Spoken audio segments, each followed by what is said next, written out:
Tonight, tempo of political activities on the upswing. PDP leaders consult with former President Obasanjo in Ogun State as APC Reconciliation Committee makes a stopover in Cross River State. Lawmakers meet their constituents from the southwest region in Ibadan, Oyo State in the first of 6 town hall meetings on ways to rebuilding vibrant democracy in the country.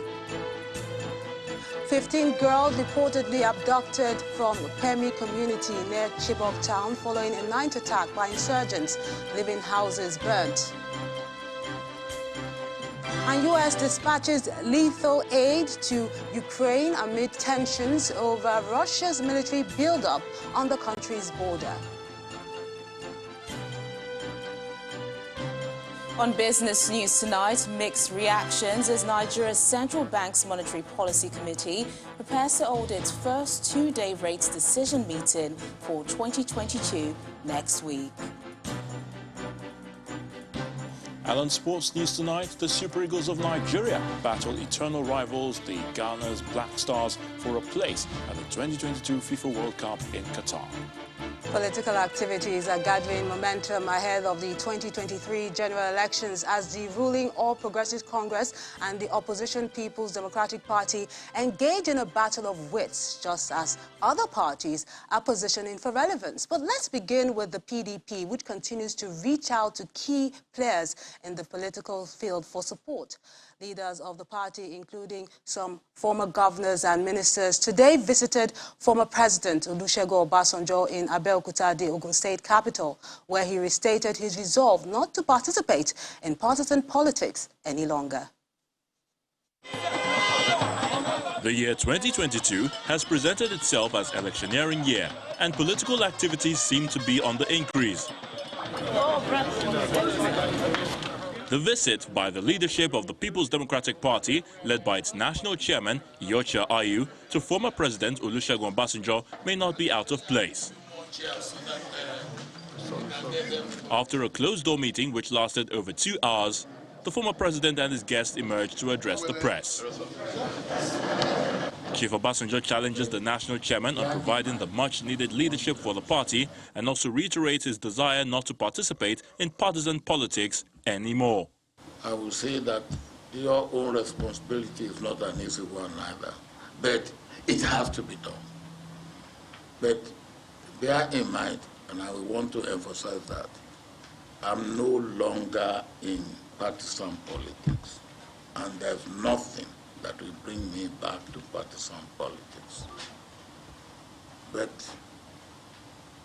I will always be interested in what is good for Nigeria. And anybody who wants to have my advice, I will unstintingly give it. For the national chairman of the PDP, Chief Obasanjo's leadership style deserves commendation. Thank you very much for the service to our country and the great work you have done within the PDP as its first president. Your period as president under the platform of the PDP is seen as the golden era of the PDP, because not only did you grow the economy to be the biggest economy in Africa, by the time you left office, Nigeria was virtually debt-free. Direct foreign investment was on the increase on a daily basis. We were respected in the international community everywhere we went. He says the new party leadership is poised to restore the supposed lost glory of the country. We want to assure you that the new leadership of the PDP, together with the rest of the PDP family, will do everything possible, door to door, word by word, local government by local government across the country, to restore the lost glory of Nigeria, which your era was a shining example. The PDP leadership is optimistic that the consultation with the former president and his council are a step in the right direction in putting its house in order ahead of the general elections in 2023.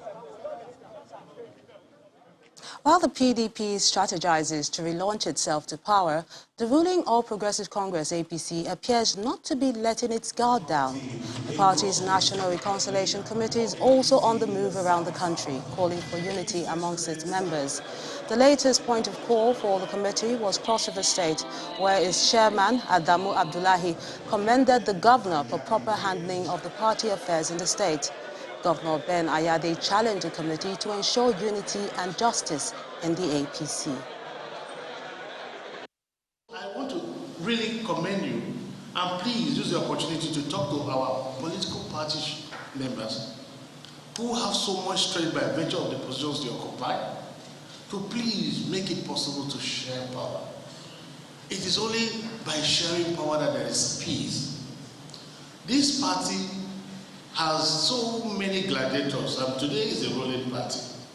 But what I know for sure is that at the last minute, APC will always come together and win again and again and again. So Mr. President must know that the election in 2023 is a referendum on himself. Mr. President must know that this reconciliation, where you need his support, it must be available to you, so that if there's any external intervention that's required beyond you, he should be available to provide you that support to ensure that that comes to pass. Once this party is united, 2023 is a given. The Social Democratic Party, SDP, is also talking tough, saying it's putting its house in order to step up as the third force. The acting chairman of the party, Abdul Mohammed, stated this at the end of the party's National Executive Committee meeting in Abuja, vowing that it will be the party to beat in 2023. The line of football that we play is not the one that you don't see who is the coach or who is the team player. It's a teamwork that everybody here, we have quite a resourceful people in this party, and you are going to be seeing what is happening in Nigeria. And I want to promise you, that this party is the next party for this country. We're going to go and fortify our structures in the party. It is when you have this confidence that your structures is intact, that is when the party becomes a bride to everybody. Then we can be talking of the villa that time. Meanwhile, bridging the gap between citizens and the government has been identified as key to achieving a vibrant democracy, and conversations such as the Open Square has provided a platform to ensure this. The forum, put together by Daria Media and Channels Television, with support from MacArthur Foundation, brought together lawmakers and constituents from the southwest region in Ibadan, Oyo State today to discuss the role of the National Assembly and what the people can expect from them. The dialogue is the first in a series of 6 that is expected to hold across the geopolitical zones in the country. Here we have federal lawmakers are face-to-face in Ibadan, the Oyo State capital, with their constituents on a platform that seeks to deepen the understanding of the roles and responsibilities of the National Assembly and an opportunity for the constituents to voice their expectations. First, the Speaker of the House of Representatives speaks on the need for constructive engagements such as this. This is an opportunity for education and enlightenment of each and every one of us. It gives legislators a chance to tell their own stories and to hear from their constituents, so that from these interactions, we might achieve a level of understanding about the true nature of our democracy and clarity about the responsibilities citizens and legislators owe to each other. Here, talks revolve around security, loans, and other issues aimed at advancing the frontiers of democracy in the country. the issue of borrowing becomes necessary when your resources cannot carry your developmental needs. You have to step out and look for resources. I think what Nigeria should do is they should follow their money. I'm not sure that any other issue has taken the attention of this National Assembly as security in the last 2.5 years.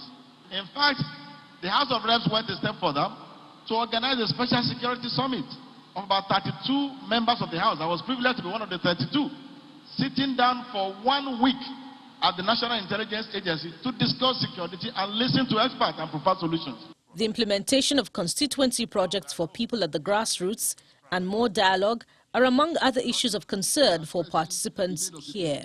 I think Open Square should be an opportunity to challenge our legislators on the need for a regular engagement with their constituents, even before making budget. How do you know what your people need before you even spell it out to them or even represent them over there at Abuja? Abuja is not the only place. Abuja was not the constituents that voted you. The people that voted you are back here at the grassroots. I need to listen to them. When they say they give constituency projects to legislators, that's why I said it's not a proper use of language. We appeal.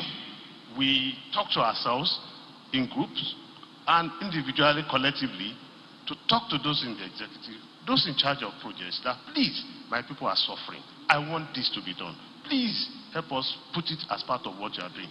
Okay, so those considerations are given. But it's not for the legislators to executives of such projects. It's for the executive to execute. The conversation does not end here. The constituents are hoping that federal lawmakers can address the concerns raised to enhance unity and progress in the pursuit of building the nation and promoting democracy. To security matters now, 15 girls are reported to have been abducted by terrorists from Kwemi village near Chibok town in Chibok local government area of Borno State following an attack on Thursday night which left some houses destroyed. A local vigilante was also said to have been killed, although there has not been any official confirmation about this incident. It was gathered that the terrorists targeted the community church in the village, but ended up picking up the girls between the ages of 10 and 13 from the houses around the premises. Chibok local government area is located in the southern axis of the state, where over 200 schoolgirls were kidnapped in 2014. Similar attacks are said to be common in the area, but are mostly unreported and are attributed to its proximity to the Sambisa forest, a known base of Boko Haram insurgents. The locals told Channel Television that attacks are more frequent in the area during the dry season when the terrain is more motorable for the insurgents. In November 2021, the commanding officer of the 28th Task Force located in Chibok, Brigadier General Zama Zukusu, was killed in an ambush on his way to provide enforcement to troops in distress in a town near Chibok. Meanwhile, Nigerian troops have destroyed Bandits camp in Gashri, Bukuyum local government area and some parts of Anka forest in Zamfara state and recovered rustled cattle. Channel Television gathered that the bandits' enclave in Gondo forest was also dislodged and several terrorists killed. Residents of the affected villages were said to have come out in celebration of the Nigerian military's victory as they returned after the encounter with the bandits. Bandits have been demanding levies from communities on the Bukuyum local government area with a threat to unleash mayhem should any of the communities default payment. One of the major security issues to the Assistant Inspector General of Police in charge of Zone 13 is the sit-at-home order by the proscribed indigenous people of Biafra in the southeast. AIG Umaru Miri says his command is working on tackling the issue, just as he urged police officers in Anambra State to be vigilant and versatile while carrying out their duties. He gave the charge while decorating newly promoted officers at the Zonal Command Headquarters in Ipo, which oversees Anambra and Edo States. The two commands under me, we are definitely worried on this issue of sit-at-home. And you know, ab initio sit-at-home is illegal, and definitely we are doing our possible best to ensure that this illegal sit-at-home is no longer existent in the two states I'm really commanding. But all the same, sit-at-home or no sit-at-home, we are advising the Indi, Enugu and India Anambra to really come up with useful information to enable us handle this issue of sit-at-home so that those people that are really causing problem in the two states will be able to be arrested and then made to face the full route of the law, because it is illegal ab initio, and I'm sure we are going to put in our level best to ensure that this idea of sit-at-home is stopped in the two states I'm commanding. In part two, after the break, Governor Dapo Abiodun reactivates special outfit to tackle insecurity in Ogun State. Plus, over 100 illegal oil refinery sites discovered in one local government area in River State. That's in a moment. Stay with us.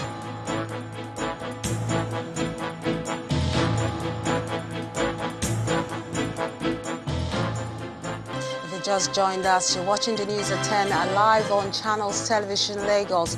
A reminder of our top stories.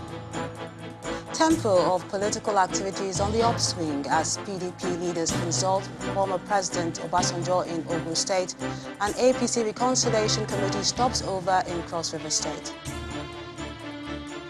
Lawmakers meet their constituents from the southwest region in Ibadan in the first of 6 town hall meetings on ways to rebuilding vibrant democracy in the country. 15 girls reportedly abducted from Pemi community near Chibok following a night attack by insurgents, leaving houses burnt. And U.S. dispatches lethal aid to Ukraine amid tensions over Russia's military buildup on the country's border.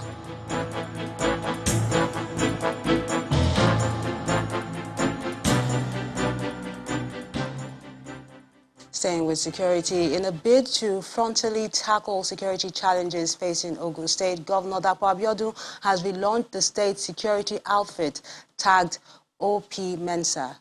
At a ceremony at the arcade ground of the governor's office in Abeokuta, the state capital, the governor sounded a note of warning to criminals to stay off the state as it's no longer safe for them to operate.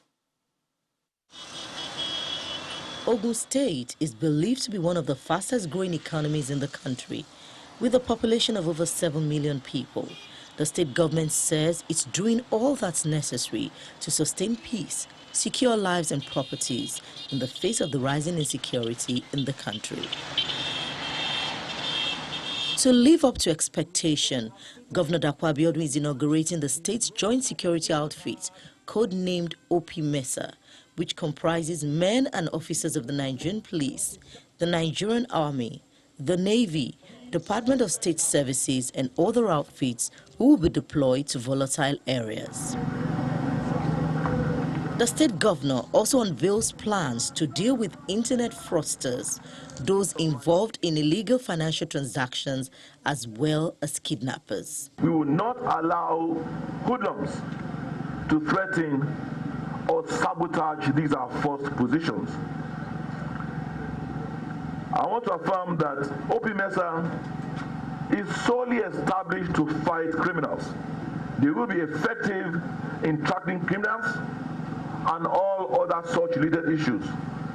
This will go a long way into building our people's confidence and trust in their government. 15 operational vehicles with security gadgets and 2 armored personnel carriers are presented to the State Police Command. I want to pledge that we will make optimal use, best use of these facilities in ensuring that the good people of Ogun State enjoy quality service delivery. The Alake of Egbaland and the General Secretary of the Center for Defense of Human Rights appeal to the security agencies not to engage in rights violation during the course of their operations. I want to ask all of us that we should support them, support the arrangement so that they can make us sleep with our 2 eyes closed. In the course of discharging our duties, we should always uphold the tenets of respect for the rights of the citizens. We should not violate their rights. We should ensure that we live and coexist peacefully. The Ogun State government says it promises to hold up to its end of the bargain as it asks residents to cooperate with the security agencies. From Ogun, we head further south to Imo State, where the police command has raided a criminal hideout in Onitsha community in Ezinite-Mbise local government area of the state, suspected to be a hideout for the militia wing of the proscribed indigenous people of Biafra, IPOB, killing at least 1 person. A statement by the spokesman of the command, Mike Abatam, says the police got reliable information about the activities of the hoodlums and with diligent surveillance stormed the terror camp where a gun battle ensued between the security operatives and the criminals. In the process, one of the hoodlums was neutralized while others scampered into the adjoining bushes with gunshot wounds. Several exhibits were said to have been recovered, including one AK-47 rifle with 40 rounds of live ammunition, 10 locally fabricated explosive devices, one police hand grenade, 2 Toyota Highlander SUV jeeps without registration numbers, amongst others. Governor Nyesom Wike's recent incentive to local government chairmen aimed at boosting the fight against illegal oil activities in River State appears to be yielding some results. Over 112 illegal sites are said to have been discovered in one local government area of the oil-rich state.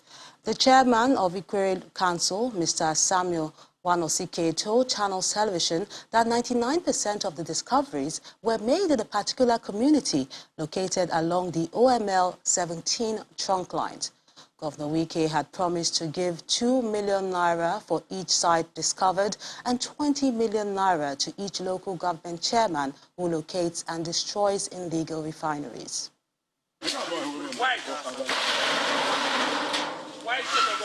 Call it a declaration of war, and you may not be wrong.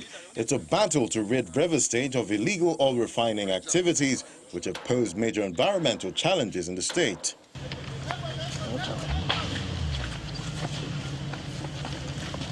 Leading the fight is Governor Nyesom Wike.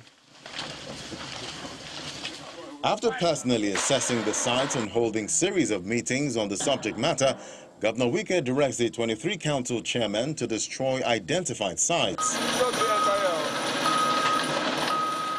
Days after the directive, earth-moving equipment are being mobilized to deep forests in the Ikwere local government area for the task.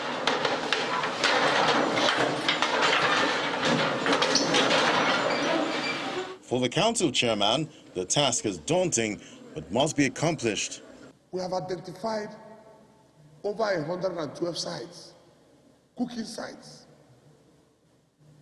Mostly, majority of them, about 99% of them, are in one community called Obodo, which is a community close to OML 17 major line, Shell line. This battle, we are taking it head on. There's no going back until all the results are achieved. And never again will we allow our people go back to Egypt. We will never allow it happen again. To completely end this economic sabotage and menace to the environment, a former chieftain of the All Progressives Congress is adding his voice to the call for the provision of modular refineries in the region. Now, you want to build modular refinery. Good idea.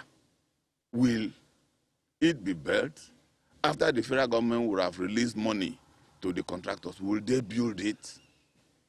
Will they build it? Me, I pray that God should keep us alive. I want to see. When I see it, that is when I'll believe it. Because the intention is good, but how about the implementation? In the days ahead, more local government areas are expected to take similar action as the Wike administration has made this battle a top priority. Residents of Gashua, the headquarters of Bade Local Government Council in Yobe State, are protesting the death of a driver, Mohammed Musa, who they alleged was shot dead by military personnel at the fuel station in Garin Alkali. An eyewitness told Channels Television that men dressed in military uniform drove to the station on motorcycles and other military vehicles with their heads covered would cause panic. But they asked the residents to calm down. The scared driver who attempted to leave the vicinity was alleged to have been shot dead. When the spokesman of the Sector 2 operation, Hadinkai in Damaturu, was contacted on the matter, he explained that the military has not received any of such report on the incident. Meanwhile, the governor, Mai Malabuni, has called for calm in Gashua and has directed an immediate investigation into the matter. He describes the incident as unfortunate, especially now that the state is recording progress in sustainable peace. vowing that the government and security authorities would not tolerate any act of recklessness capable of disrupting the process.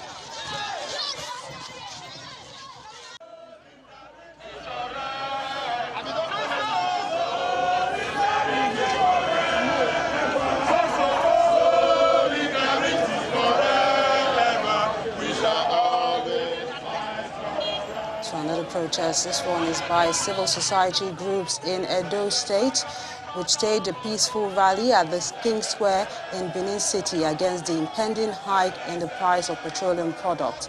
They say it's worrisome that despite the sufferings of Nigerians, that the government is contemplating an increase in the prices of the product. The civil society groups insist that government must overhaul the petroleum sector by ensuring that refining the products in Nigeria is made possible.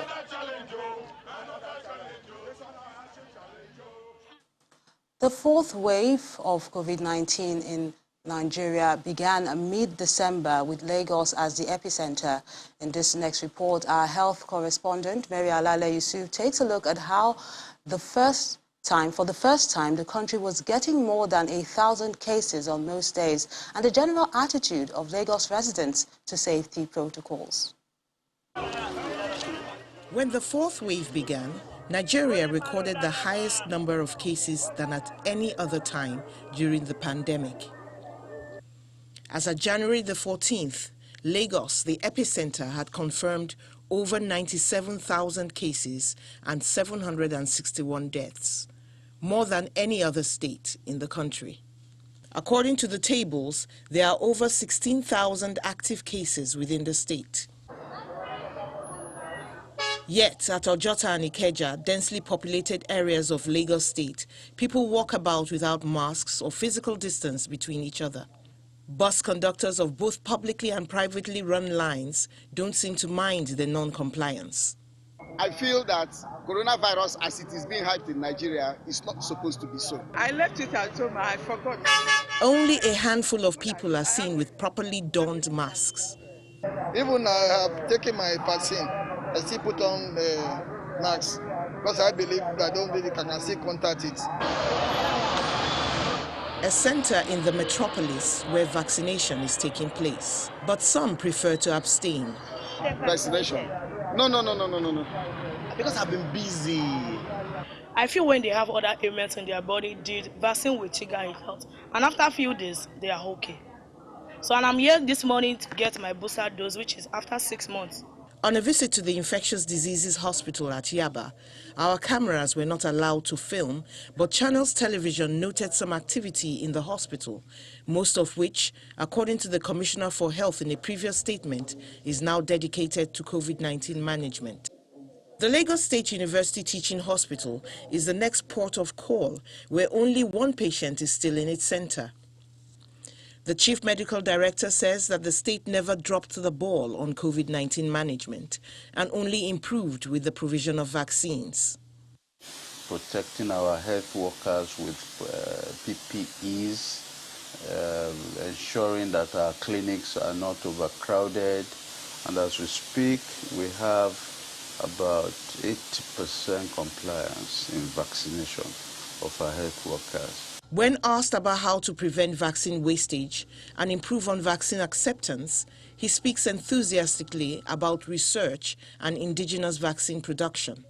There is no reason why local vaccine production should not have been established in Nigeria. All our research centers should have now been adequately funded, and equipped.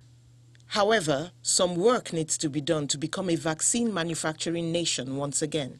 If we are matured at least level 3, there are 4 levels. Then Nigeria can manufacture our own vaccine. That is the regulatory aspect of it.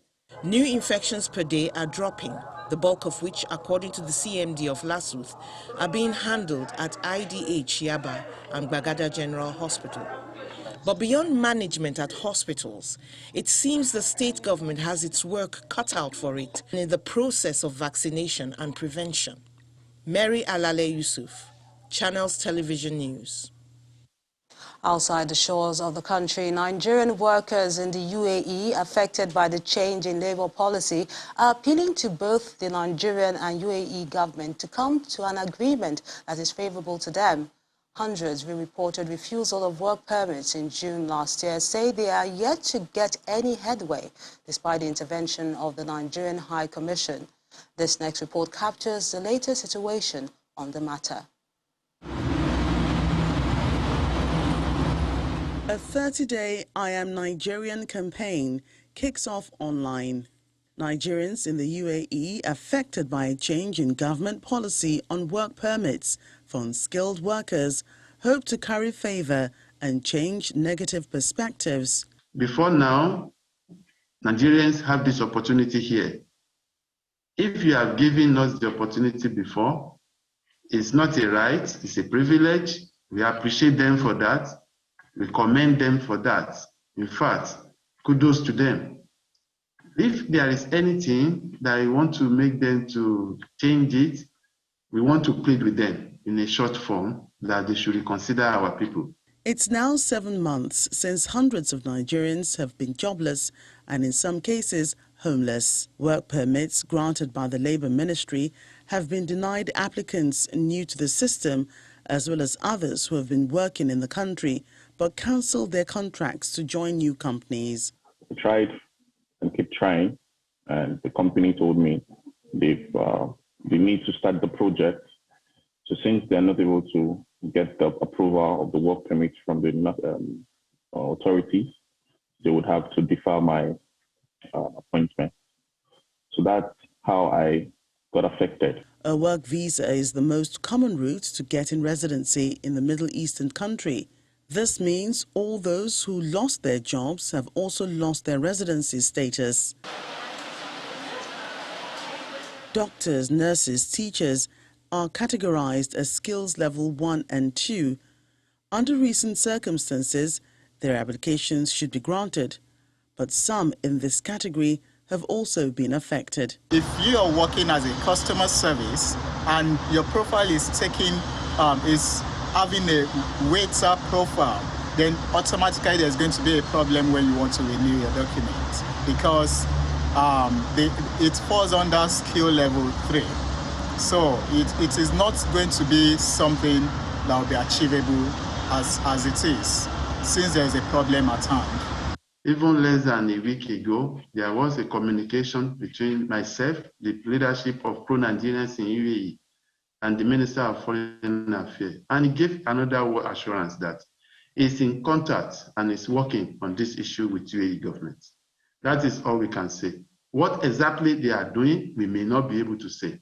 But the word of the Minister of Foreign Affairs is clear and sound that they are working and they are discussing, engaging and consulting with UAE government. It's unclear why these restrictions have been introduced. Officials at the Nigeria High Commission say the UAE is repositioning for its next 50 years. Last April, the UAE cabinet adopted a strategy for talent attraction and retention aimed at placing the UAE among the top 3 countries in talent attraction and availability of highly skilled employees. However, many jobs denied Nigerians today are still open to other nationalities. Expectations are high that the Nigerian government will continue to engage the UAE government until there's a favorable resolution, especially since the UAE Foreign Commission recently opened a visa application and document attestation center in Lagos, Nigeria. In the meantime, the UAE Ministry of Labour has provided residents an opportunity to contact the minister on matters of concern. Some Nigerians claim they have received favorable answers through the portal. So maybe all hope is not yet lost. Back home, experts believe that Nigeria has one of the highest number of taxes in the world, with businesses subjected to pay 48 different taxes based on the findings of the 2020 World Bank report on ease of paying taxes. This and the introduction of new taxes in 2021 Finance Bill has deepened the conversation on multiple taxation and the impact it's having on the country's real sector and economic output. Our business correspondent, Imo State, has the rest of the story.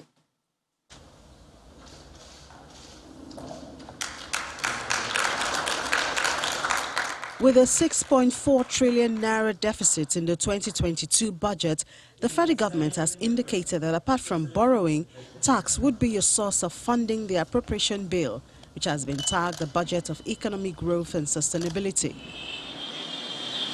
This is contained in the 2021 Finance Bill, which proposes key taxation, customs, excise, fiscal and other relevant laws, one of which is taxing all non-resident businesses that provide digital services to charge an additional 7.5%. This will be introducing turnover tax on fair percentage of profits and from providing digital services to Nigerian customers. Such digital services include apps, high-frequency trading, electronic data storage, online adverts, as well as several others. And the rationale here is to enhance taxation of non-resident taxpayers. While this has received positive reaction from some economists and other Nigerians, other adoptions in the bill have not had similar sentiment. For instance, the introduction of 10 naira excise duty for every litre of non-alcoholic carbonated drinks. The Nigerian Postal Services Bill, which requires licensees to contribute 2% of their annual turnover to the Universal Postal Service Fund. New taxes are being frequently added to the myriad of taxes on the already overburdened private sector. This is in addition to the burden of dealing with the multiple agencies and taxes from FIRS and the State Internal Revenue Services. There are also taxes from the local government. So there are many taxes which the local government is entitled to collect. Now, part of the problem is that the local government doesn't always publish, a list of these taxes. So people will go about unaware what they are. These are the details captured in the 2022 World Bank reports on ease of paying taxes, indicating that there are 48 duties in the business space in Nigeria. Most prominent of them are companies income tax, tertiary education tax, value-added tax, consumption tax, capital gains tax, stamp duties, personal income tax, withholding taxes, employee compensation fund contributions, and a whole lot more. For Mr. Onyeka Chiekeze, a manufacturer in the food processing sector, it's not an issue of multiple taxation, but the need to intentionally encourage businesses in the real sector. What sort of encouragement can local manufacturers get in terms of taxes to allow, in terms of tax reduction or tax breaks rather, or pioneer taxes, to allow us to benefit more and employ more people? That's the whole aim of the game. The unemployment situation in Nigeria is very bad. And if we continue to get taxed more, there's only so much there's so many people we can employ. Economists have been challenging the government to shore up revenue and reduce the country's reliance on oil. But the question which stands out in the conversation is finding a balance between sourcing for revenue and making the business environment conducive and attractive to investors. Instead of having 48 different taxes, we should try to follow the lead of the developed countries. Streamline these taxes. We should be talking about the maximum of 10 different taxes. That way, compliance is easier. And in fact, compliance will be more attractive for companies because you don't have to worry about so many tax types. You just have a few that you really want to comply with. So it's going to encourage voluntary compliance. Another aspect of the tax conversation in the face of current realities has been the need to deepen digital mechanism in the tax system to broaden the tax net instead of increasing the obligation on those already in the net. Imo State, Channels Television News. To some company news now, 100 contestants have won 100,000 naira each in the third edition of the Kelloggs Superstar Scholarship Competition, a creative essay writing competition for school children from 5 to 12 years. At the award presentation in Lagos, the National Marketing Manager of Kelloggs Toleram Nigeria Limited, Mr. Darlington Igabali, said the competition is one way the company is contributing to the education development of young children in Nigeria.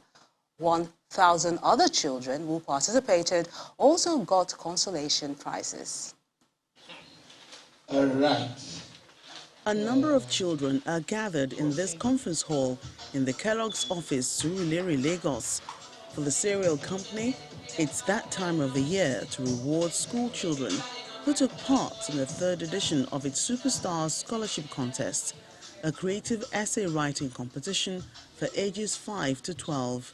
The scholarship idea came out of when we looked at UNICEF statistics, which saying that dropout rate for primary school kids in Nigeria is quite high. And in our own endeavor to contribute in our small way, we started this Kelloggs Superstar Scholarship 3 years ago. The Kelloggs Superstar Scholarship Contest 3.0, with the topic My Perfect Breakfast, attracted a whopping 250,000 entries. 100 children who emerged as top winners are here for their prizes. But first, a word of encouragement for the superstars. And this is a kind of catapulting point. And I want to say a big thank you to Kellogg's for bringing out these stars among many. And it is still our duty to ensure that these children, they achieve their vision. Now it's time for the presentation of prizes. Prince of Parable from St. Stephen Nursery and Primary School is our Kelloggs Superstar and one of our winners for 2022.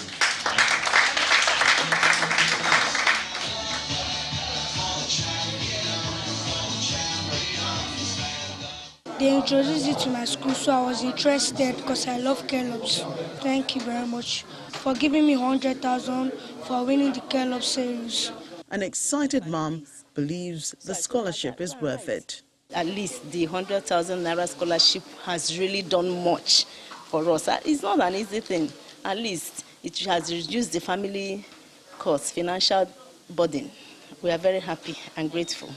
1,000 other children will receive consolation gifts as Kellogg's Toleram Nigeria Limited, makers of Kellogg's Cornflakes, Moon and Stars and Cocoa Pops, says this is its contribution to build a generation that's well nourished and has a strong education background. Besides those children, another person who is also celebrating is Odudu Otu, a sports enthusiast from Akwa Ibom State who has been crowned the ultimate man after emerging victorious at the 2021 Golda Ultimate Search, dubbed the Age of Craftsmanship. Organizers, sponsors and fans gathered in Lagos to decorate the winner and reward other contestants in the show. These 18 contestants of the 2021 reality television adventure show Golda Ultimate Search, Age of Craftsmanship and Celebratory Mood. It is their coronation ceremony after spending weeks in a jungle, depending on their respective stage of eviction. The popular saying, everybody is a winner, played out at this coronation as all participants got the golden medallion plus monetary consolation prizes based on how far they went in the contest. I believe Golda Ultimate Search is a very big platform that has already boosted my profile, especially as the last woman standing. So with the fame that I have a limited time to enjoy, I'm going to use it to explore the movie industry. With every contest, there must be one winner. Ladies and gentlemen. Finally, the top moment arrived, the crowning of the champion, the ultimate man, sports enthusiast Odudu Otu.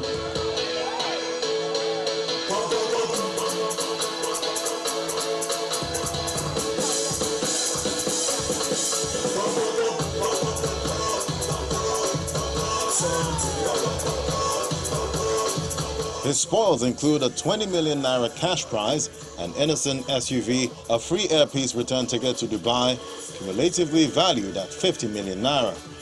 First, I would say Go Down With the Message is an educative show.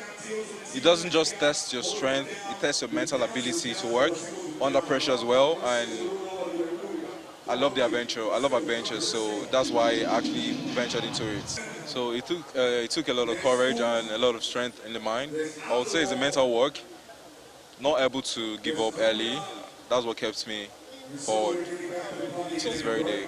Created in 2004, Gouda Ultimate Search presented a new dimension to reality television and gaming show on the national scale in the country, creating the ultimate man with unique characters. It's about courage, about character building. It makes you a stronger person.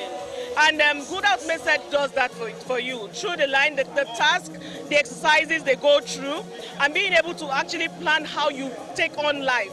At this time, especially when the youths are actually geared to do great things. The coronation party also features a live performance by current Afrobeats raves Buju.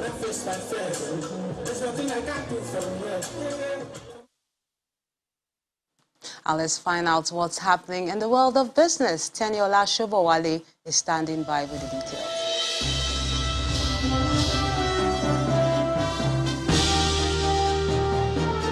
Thanks a lot, Melinda. Welcome to Business News. Nigeria's financial and capital markets operators, as well as economists, now have their eyes set on the central bank's Monetary Policy Committee as it prepares to hold its first rates decision meeting for this year.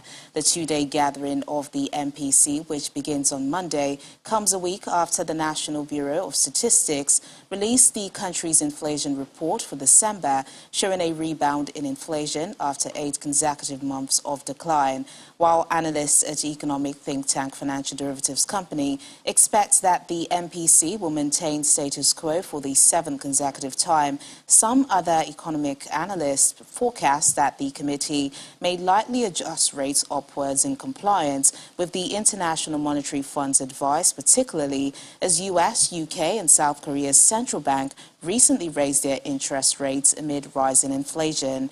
Meanwhile, the outcome of the MPC meeting will be announced by the CBN Governor, Godwin Emefiele, on Tuesday, January the 25th in the afternoon. And now to the foreign exchange market, where trading activity at the FMDQ exchange closed positive this week as the total turnover of transactions carried out at the FX spot, forwards and futures market rose by 24.73% to $788.19 million as at January the 21st. A further analysis of trading results shows total value of transactions at the FX spot market increased by 14.04% to $601.02 million, while the FX derivatives market turnover surged by 78.49% to $187.16 million. Meanwhile, the Naira slipped by 0.01% week on week to 415 Naira 63 kobo against the dollar at the Nigerian Autonomous Foreign Exchange window of the Forex market. And over to the stock market now. Investors gained more than 800 billion naira this week, despite recording some amount of profit taking in 2 sessions. This comes as the all-share index hit a 13-year record high, climbing nearly into the 46,000 level as it gained more than 3% this week, while total value of listed equities is well within the 24 trillion mark, which it was propelled into by telco giant Airtel Africa, Dangote and Bar Cement, as well as Nigerian breweries and Seplat. Sectoral performance across the 5 key counters of listed equities are mostly positive, particularly on the oil and gas sector, while the insurance sector was a lone decliner with a 0.27% loss. Portville led a pack of 47 gainers, up by 24.32%. Veritas Capital Assurance tops a list of 23 losers with more than 8% price drop, while Computer Warehouse, Transcorp and FPN Holdings are top 3 most actively traded stocks for the week. At the unlisted securities market, trading at the NASD OTC Securities Exchange Index closed the week with a negative return for the week. The NASD's key index declined by 0.73% at 744.54 points, while its capitalization fell by the same margin to 630.46 billion naira. However, total volume of securities traded during the week climbed by 61.746% to 653.77 million units, while total value of securities transaction also surged by more than 42.500% to 14.06 million naira in 45 deals.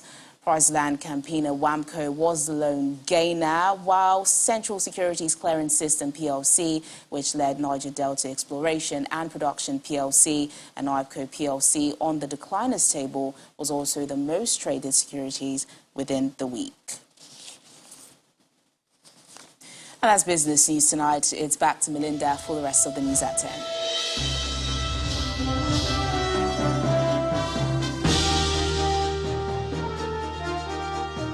Many thanks, Teniola. And for the latest in the world of sports, here is Ayotunde Balogun.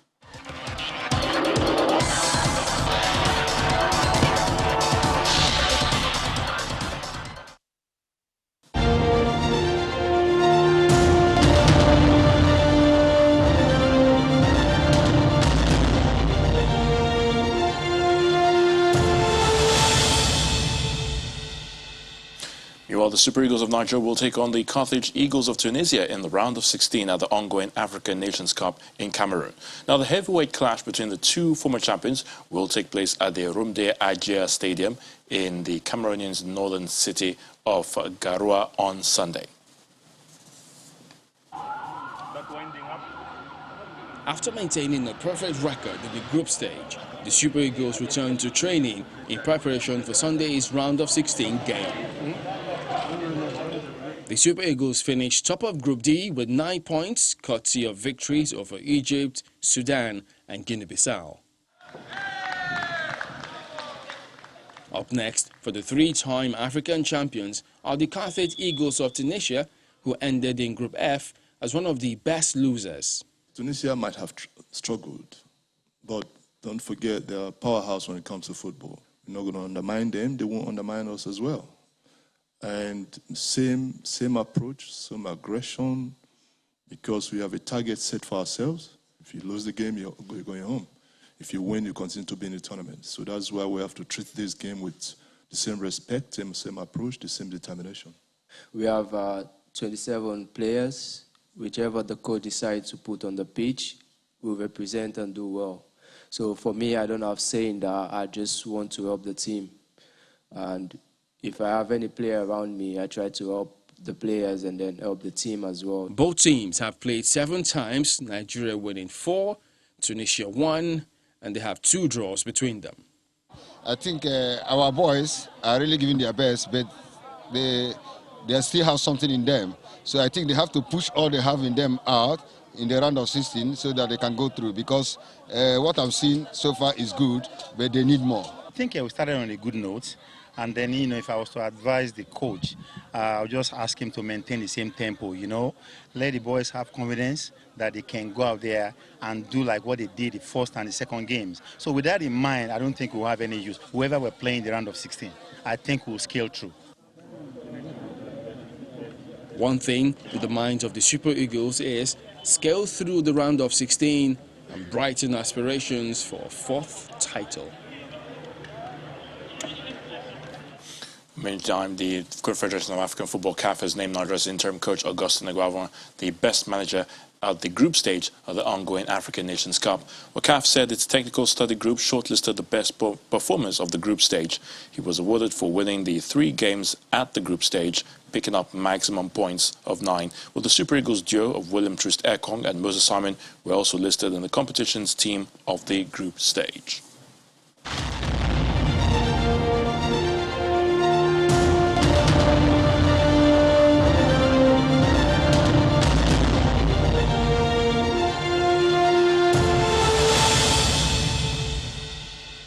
In the English English Premier League, Southampton held on for a well-deserved draw to end Manchester City's 12-game winning streak, with the leaders edging 12 points clear at the top. Manchester United defeated West Ham 1-0 to edge into the top four. Duncan Ferguson's second reign as Everton caretaker manager started with a defeat as they lost to Aston Villa at Goodison Park. Newcastle defeated their opponents by a lone goal. Talking about Ruben Neves' second-half strike, which earned Wolverhampton Wanderers all 3 points at Brentford. And that's wrap in sports news. I'm Ayo Tunde, Bollywood sponsor.